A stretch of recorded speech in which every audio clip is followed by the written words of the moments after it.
pretext, that is the excuse for going in. In Afghanistan was about terrorism and Osama bin Laden.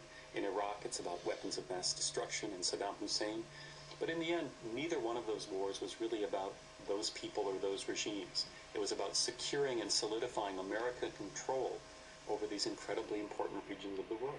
In this case, I was saying we've been lied into this as blatantly as we were lied into Vietnam.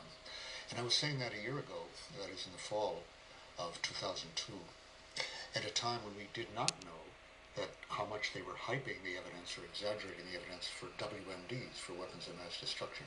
To say that in that world that Saddam Hussein, after 10 years of sanctions and the Gulf War, was any threat at all was basically absurd. What you're saying is democracy doesn't matter in America, that this nation, the principles and values upon which we were built, simply is irrelevant, that the president is a dictator who can do anything he or she wants to do, regardless of the will of the people.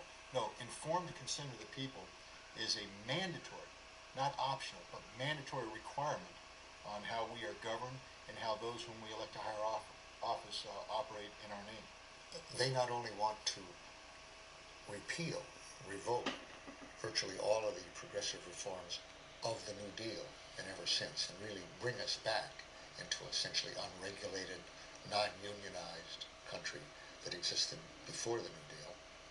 I think they want openly to see the president given the power that he was delegated as virtually an open and undated blank check by Congress that simply yields to the president.